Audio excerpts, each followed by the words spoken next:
네, 세간의 화제가 된 사건과 법적 쟁점을 짚어보는 순서입니다. 임주혜 변호사 나오셨습니다. 안녕하세요. 네, 안녕하세요. 네, 자, 이 또래 여성을 무참하게 살해한 혐의로 지금 재판을 받고 있는 정유정 2심 항소심에서도 무기징역이 나왔습니다.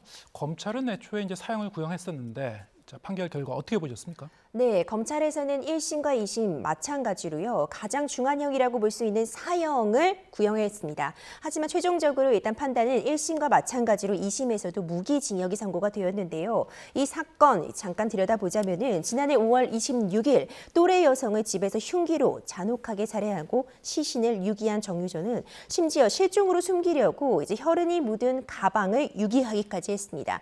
그러다가 이렇게 혈흔이 묻은 가방을 유기하는 것을 이상하게 여긴 택시기사의 신고로 인해 덜미가 잡혔는데요. 그 과정에서 그 이후 수사를 받으면서 재판을 받으면서도 사실 반성과는 좀 거리가 먼 모습을 보이기도 했습니다. 특히 할아버지와 어떤 그 면회를 오면서 나눈 그 대화 등이 큰 비난의 대상이 되었는데 뭐 반성문이라도 뭐 내야겠다 이렇게 반성의 의도로 반성문을 쓰기보다는 당장 형을 줄이기에 급급했던 그런 모습이라던가요. 아니면 왜 압수수색이 왔을 때 방을 제대로 치워두지 않았냐 네. 이렇게 할아버지를 원망하는 내용이 담긴 그런 녹취록이 공개가 되면서 또 큰 비난의 대상이 되었거든요. 이후에도 사실 어떤 범행에 대해서 양형에 있어서 참작을 받기 위해 반복해서 반성문을 낸다거나 예. 이런 식으로 양형에서 참작받기 위해 뭐 심신미약을 주장하는 듯 여러 가지 그런 단계들을 보였지만 사실 이런 부분은 다 인정이 되지 않았다고 보는 것이 맞을 것 같고요.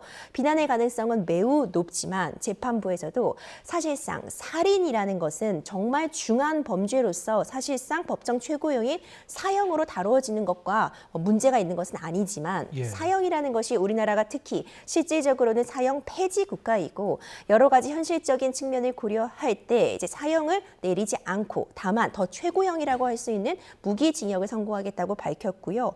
또 평탄치 못했던 그런 성장 과정 등도 참작했다 이런 내용을 밝혔습니다. 네. 그런 이유에서 사실 이제 재판 과정에서 수십 차례 반성문을 써내긴 했었는데 그렇죠. 재판부 입장에서는 진정성이 별로 없다 이렇게 본 거겠군요. 그렇습니다. 사실 반성문이라는 것이요. 왜 제출해야 되는가?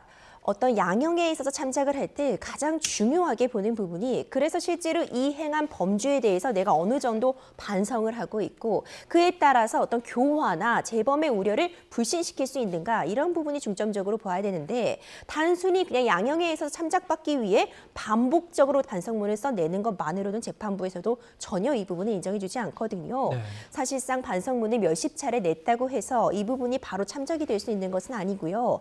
이번 사건 같은 경우 워낙 비난 가능성이 높고 범행 이후에도 워낙 잔혹한 모습을 보였기 때문에 이런 부분이 참작된 것은 아니라고 볼 수 있을 것 같습니다. 네.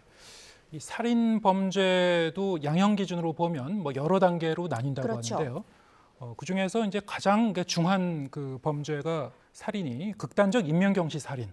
그런데 이제 정유정의 이 범죄 행위는 거기에 해당되지는 않습니까? 그렇습니다. 이 살인죄의 양형 기준을 좀 보자면은 일본적으로 우리가 말하는 우발적인 살인이 이제 보통 동기에 의한 살인에 해당이 되게 되고요. 예. 이번 사건 같은 경우에는 어떤 계획적으로 일부러 흉기를 사전에 구입을 하고 어떤 범행 대상과 장소를 물색한 비난 동기에 의한 살인으로 볼 수 있을 것 같습니다. 예. 앞서 앵커님이 말씀해 주신 것처럼 어떤 극단적 인명 경시에 의한 살인이 가장 높은 양형 기준상으로는 나와 있는데 네. 이것은 최소 피해자가 2인 이상 우리가 흔히 말하는 뭐 연쇄살인의 경우에 해당할 수 있고요.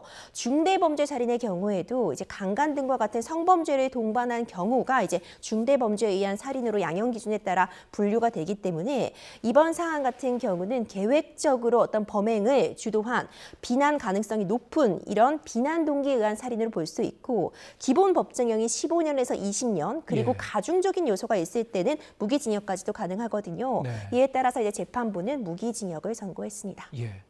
그러니까 살인범죄의 양형 기준 5단계 중에서도 이거는 의도적이고 계획적인 그렇죠. 살인, 비난 동기 살인인데 그 양형 기준으로는 어쨌든 이제 가장 강한 수준의, 가장 높은 수준의 이 선고가 나온 것이고, 자 그런데 이제 최근 들어서 보면은 여러 가지 이게 잔혹하고 흉악한 그런 그 범죄 행위, 살인 범들이 많이 이제 잡히고 있는데 네. 재판 결과를 보면은 사형은 나오지 않아요. 네. 예. 이게 어떤 흐름입니까? 그렇습니다. 사실 우리나라가 실질적으로 사형 폐지 국가로 분류가 되고 있습니다. 사형이 집행이 되지 않은 지는 20여 년이 이미 넘었고요. 마지막으로 사형 확정 판결이 나온 것도 2016년도. 그러니까 그 이후에는 사실상 무기징역이 가장 중한 형으로서 기능을 하고 있다. 그렇기 때문에 사형제도가 존재는 분명히 하고 있지만 네. 실질적으로는 사형 폐지 국가로 분류가 되고 있는데 여러 가지 이유가 있습니다. 이제 사형은 극히 예외적으로 행해져야 하는 형벌이라는 점은 세계 각국에서도 사실 동의를 하고 있는 부분이거든요. 그런데 워낙 흉악범죄가 기승을 부리고 있고 그 비난 가능성이라던가 그 위해의 정도가 매우 높은 그런 흉악범죄를 저지른 가해자에 대해서도 사실상 무기징역이 선고된다고 해도 우리나라 현 시점에서는 20년만 복역을 하고 나면 가석방을 통해서 다시 사회로 복귀를 할 수도 있고요. 예. 그 무기징역을 지내는 동안 교도소에서 수감하고 있는 사실상 우리가 표현하자면 그 의식주는 모두 또 국민의 세금으로 충당을 하게 되거든요. 네.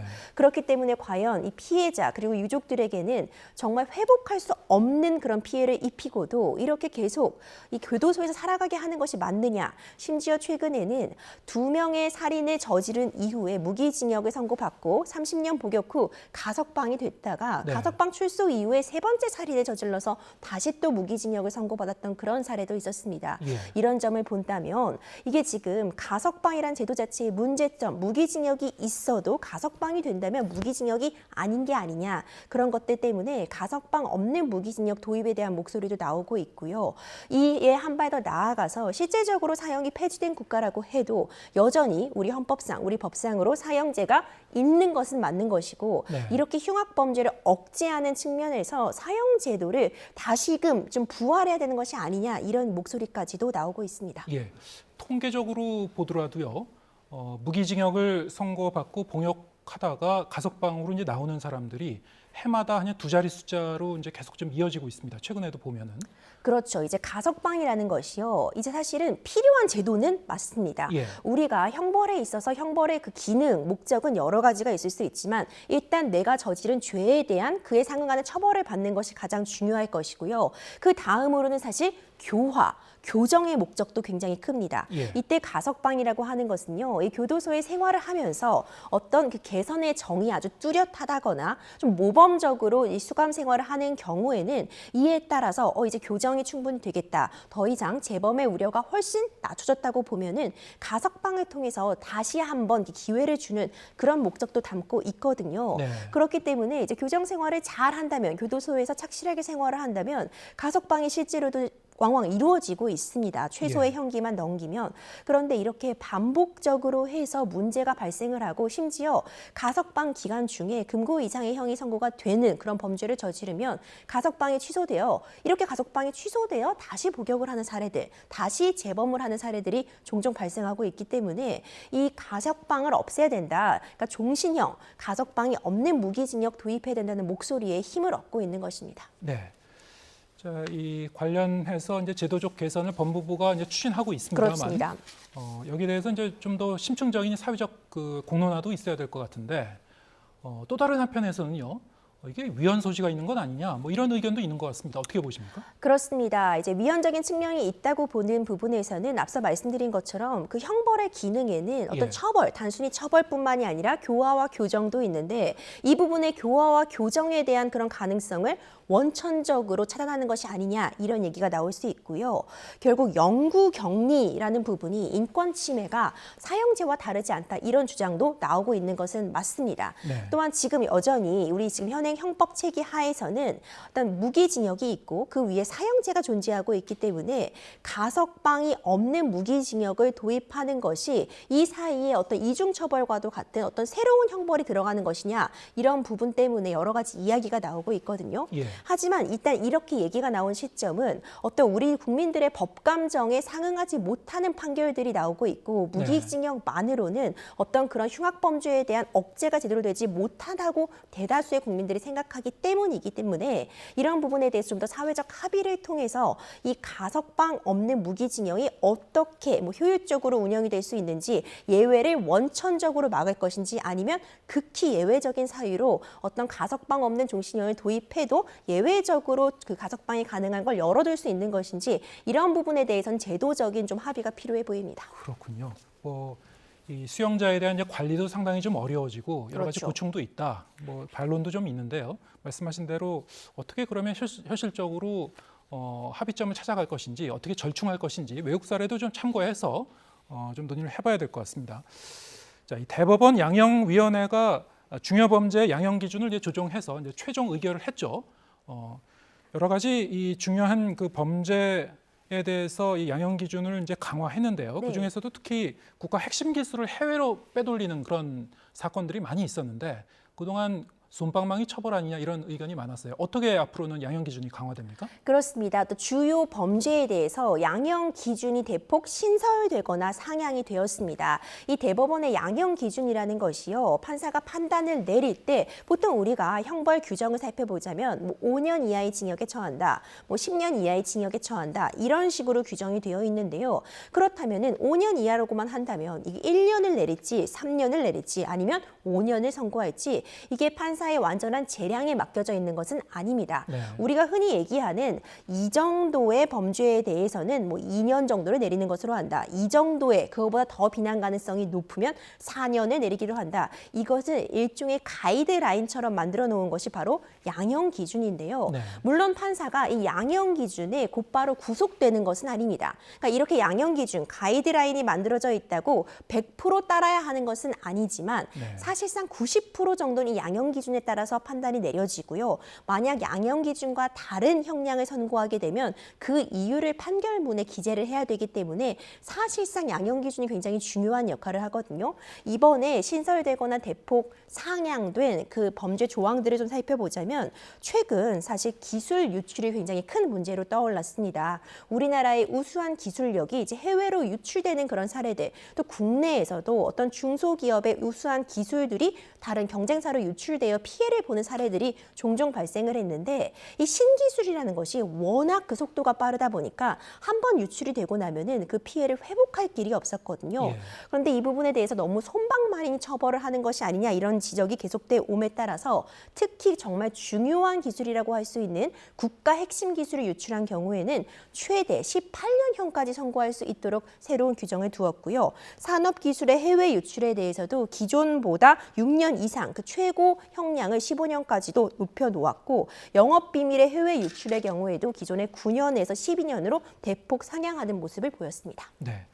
외국 같은 경우에도 사실 우리나라보다 훨씬 중하게 이 재판 결과가 나오기 때문에 수십 년형 이런 것도 많이 들어본 것 같습니다. 기술 유출에 대해서 앞으로는 판사 이 판결문 쓰는데도 상당히 영향을 준다니까 이전처럼 무죄나 집행유예 정도로 많이 그치는 그런 분위기가 좀 많이 바뀔 것 같군요. 네, 예. 그렇습니다. 이게 사실 이런 양형 기준이 현실화도 되고 새로운 기준이 신설이 되면은요, 기본적으로 기술 유출을 했을 때 단순히 벌금형에서 끝난다, 집행유예에서 끝나는 것이 아니라 실제로 징역형까지 내려질 수 있고, 이런 식으로 처벌이 강해지면은 사실상 합의를 시도한다거나 하는 부분으로도 피해자의 피해 구제가 조금은 더 용이해질 것이라고 기대를 해보고 있습니다. 네.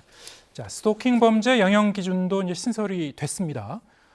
그동안 이 스토킹 범죄 이게 아주 끔찍한 강력 범죄로 확대될 수 있는 그런 그 행위인데 이거 역시 너무 처벌이 약한 거 아닌가? 이게 신고는 많이 증가하고 있는데 네. 사실 이제 구속 사례도 그렇게 많지 않은데다가 재판 결과를 보면은 상당히 좀 약하게 판결 결과가 나오는 경우가 많았는데 이번에 어떻게 강화가 됩니까? 그렇습니다. 이 스토킹 범죄 처벌에 관한 특례법이 만들어지고 굉장히 여러 사건들이 제기가 되고 있는데, 문제는 양형 기준이 만들어지지 못해서 어떤 판결이 어떻게 보자면 일관성이 없다는 느낌을 주기도 했었거든요. 이런 부분, 그리고 문제점으로 제기해 되오던 부분들에 대해서 새로운 조항들을 추가했습니다. 특히 흉기 등 같은 것을 휴대하고 스토킹 행위를 한다면 그 위험성도 높아지고요. 더 중한 범죄로 나아갈 수 있는 확률이 매우 높아집니다. 높다고 볼 수 있잖아요. 그렇기 때문에 최고 권고 형량을 5년까지로 상향해 두었고요. 일반적인 스토킹의 경우에도 벌금형을 선고하는 것을 오히려 예외적인 것으로 하고 네. 3년까지 징역형이 가능한 것으로, 그렇다 보니 이제 양형 기준을 통해서도 어떤 징역형이 훨씬 더 쉽게 가능해지면서 어느 정도 스토킹 범죄가 굉장히 중한 범죄구나, 내가 만약 이 범죄를 저지르면은 정말 큰 처벌을 받을 수 있겠구나 하는 점에 대한 인지는 충분히 가능한 그런 형량으로 상향이 된 것으로 보입니다.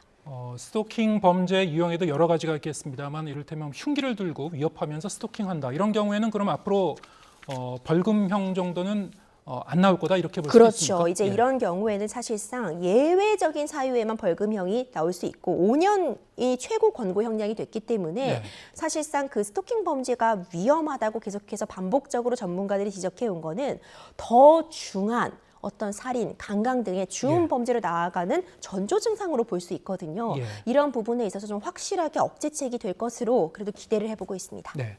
아까 얘기했던 이 핵심 기술 유출 사건도 그렇고 스토킹도 그렇고 이런 경우가 있지 않습니까? 이제 판사가 선고 내리기 직전에 법원에 이제 공탁금을 맡겨서 이제 감경 사유로 인정받으려고 하는 경우가 있었는데, 자 여기에 대해서도 어떻게 좀 달라진다고요? 그렇습니다. 이 스토킹 범죄 관련해서 가장 또 문제가 되고 있던 부분이요, 공탁 관련된 부분입니다. 네. 공탁이라고 하는 부분은 이렇게 형사 고소가 진행이 되면은 특히 이제 피고인 측에서 피해자와 합의를 시도하게 됩니다. 이때 이 합의는 내가 잘못된 부분을 인정하고 그리고 일정 부분 금전적으로나마 너의 피해를 내가 보상하겠다, 이런 식으로서 이제 합의가 이루어지기도 하는데, 사실상 피해자 입장에서는 어떤 이 피해에 대해서 금전적인 보상을 받는다는 측면에 있어서는 이 합의라는 것은 꼭 필요한 그런 제도라고 볼 수 있는데요. 네. 문제는 피해자가 합의를 거부하는 경우 있을 수 있습니다. 예. 난 어떠한 방식으로도 금전적으로 얼마를 준다고 해도 합의를 하지 않고 엄벌에 처해 줄 것을 요구하는 경우가 있는데, 이럴 경우 피고인들이 판결 선고 직전, 심지어 전날 같을 때요, 법원에 기습적으로 공탁이라는 걸 하게 됩니다. 예. 이 공탁은 피해자가 지금 합의금을 받지 않고 있으나 나는 이 합의금을 제시할, 이 합의금을 낼 의사가 있다고 법원에 맡겨두는 것이거든요. 예. 근데 이런 제도가 먼저 만들어진 거는 이렇게 합의를 위해서 억지로 피해자가 원치 않음에도 피해자와 자꾸 접촉을 하려고 시도를 하면 2차 가해가 이루어질 수 있기 때문에 이런 부분을 차단하고 법원에서 맡아두겠다는 것인데, 피해자가 지금 합의를 원치 않고 엄벌을 요구하고 있음에도 공탁을 해두었다는 사정만으로, 그것도 진정한 반성이 아니라 판결 선고 전날 공탁을 해두었다면 그래도 아무런 피해 구제를 위해 금전적인 노력을 하지 않은 사람에 비해서는 네. 지금까지는 어느 정도 양형에 있어서 참작을 받아왔었거든요. 네. 하지만 이번에요, 양형 기준에서 이 특히 피해자가 원하지 않는 공탁으로 형을 감경받는 것을 좀 사전에 차단하기 위해서 감경 인자에서 공탁 포함이라는 문구를 삭제했습니다. 그렇기 때문에 공탁을 해둔다고 해서 무조건 감경이 되는 것은 아니라는 점을 특히 스토킹 범죄와 관련해서 한 번 더 명확하게 해둔 측면이 있습니다. 예. 자 여기에 대해서 최근 이제 마약류 범죄도 증가하고 있습니다만 관련해서 이제 양형 기준도 강화가 됐죠. 그렇죠. 특히 지금 우리나라 마약 청정국이라고 불릴 수 없는 그런 실정인데요. 특히 미성년자 대상으로 하는 마약이 굉장히 우려스러운 지점입니다. 그렇기 때문에 미성년자를 대상으로 마약을 매매하거나 하는 경우에는 무기징역까지도 최고 권고 형량을 상향해 두었고요. 그리고 대량으로 제조하고 유통하고 특히 10억 원 이상의 그런 마약 거래에 대해서도 무기징역까지 선고 가능한 것으로 규정해 두었습니다. 네. 자, 최근 들어서 이런 일도 있었죠. 유명인을 사칭한 여러 가지 가짜 투자 정보, 불법 리딩방 등이 이제 횡행해서 피해가 늘어나다 보니까 이 이름을 이제 사칭해서 자기 얼굴이라든가 이름이 도용당한 유명인들이 직접 나와서 이제 성명을 발표하기도 했습니다. 지금 피해 상황이 어느 정도로 심각한 건가요? 네, 저도 오늘만 해도요, SNS를 확인하다가 대여섯 건의 이 불법적인 이 피싱 광고를 확인을 했습니다. 예. 유명인의 사진이 등장해요. 유명인의 사진이다, 내가 아는 사람이다 하고 글을 읽어보면 나의 이 투자 기법을 공유해주겠다. 예. 내가 대중으로부터 받은 사랑들을 이런 식으로 보답하겠다. 이런 글이 나오면서 마치 마치 해당 유명인이 어떤 책이나 어떤 그런 사이트를 홍보해 주는 것처럼 보이거든요. 그런데 이게 전혀 사실과 다릅니다. 실제적으로 이런 사이트들을 접속해 보면은요, 우리가 소위 말하는 불법 리딩방, 그러니까 어떤 등록 허가를 하지 않고 불법적으로 어떤 특정 투자 같은 것을 권유하는 사기와 연루되어 있는 불법 리딩방으로 연결이 되기도 하고, 예. 실제로 전혀 이런 유명인과 관련이 없음에도 불구하고 어떤 불법적으로 투자자들을 모집하고 실질적으로 금전을 갈취하고 있는 그런 사례들을 확인할 수 있었거든요. 이런 피해가 지금 워낙 지속적으로 우후죽순 발생함에 따라서요, 유명인 137명, 굉장히 많은 숫자입니다. 그만큼 사진이나 이런 신분이 도용되고 있는 유명인들이 많다는 얘기인데, 137명이 성명서에 이름을 올리고 어떤 플랫폼 측에 대해서 적극적으로 이 문제에 대해서 해결책을 찾아줄 것을 촉구하고 나섰습니다. 네. 자, 그렇다면 이것을 어떻게 해결할 것인가?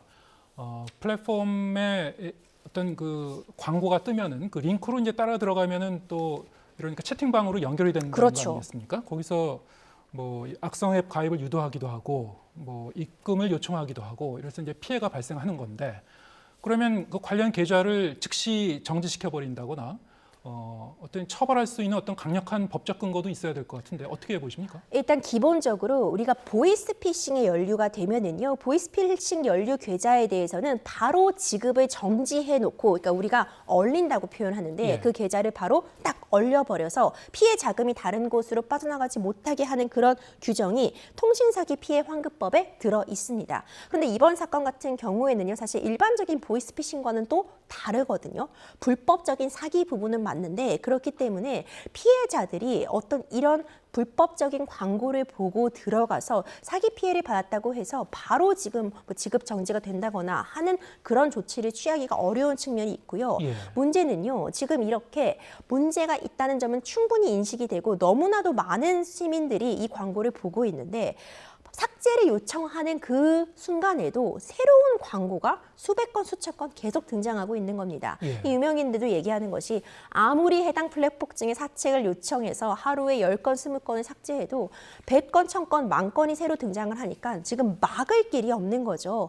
그렇기 때문에 실질적으로, 그리고 금전적으로 어떤 피해를 본 피해자가 고소를 한다거나 이렇게 사진이 도용당한 이 유명인이 직접 고소를 진행한다고 해도 지금 범인을 찾아내는 데까지 시간이 너무나도 많이 걸리고요. 예. 이런 식으로 지속해서 이건 본인들이 하는 광고가 아니다, 절대 금전적인 피해를 보지 말라고 여러 차례 통해서 광고를 하고 있지만 계속해서 지금 선의의 피해자들이 발생을 하고 있거든요. 그렇다면 결국 플랫폼 측에서도 예. 나서서 스스로 이런 광고가 집행되지 못하도록 자정 노력 내지는 애초에 이런 사진들이나 이런 광고가 게시되지 못하게 어떤 더 강력한 조치를 취해야 되는 것이 아니냐, 예. 이런 얘기가 나오고 있고요. 다시 한번 이제 강조를 드리고 싶은 부분은 이런 부분 100% 사기입니다. 그렇기 네. 때문에 이런 유명인의 광고에 현혹되어 금전적인 그런 갈취를 당하시는 일 꼭 없도록 해야 될 것 네. 같습니다. 1차적으로는 이런 가짜 투자 정보 절대로 속으면 안 되실 것 같고, 뭐 국내뿐만이 아니고 이제 해외 플랫폼에서도 관련해서 이제 모니터 좀 강화하고 즉각적 좀 삭제를 적극적으로 해야 될 것 같은데 좀 지켜보도록 하겠습니다. 임주혜 변호사와 함께했습니다. 고맙습니다. 감사합니다.